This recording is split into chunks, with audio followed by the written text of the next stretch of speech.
Start by prepping the hair, making it straight, curly, or wavy, depending on the look you want. Take about a 1.5-inch section of hair from the top front and separate it into 3 sections as you would a normal braid. Then begin making a French braid down the side of your head.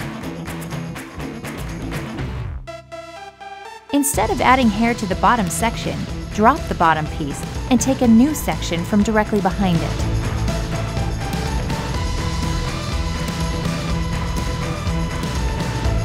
This creates the cascading effect of the braid. You can make this braid go as far back as you want.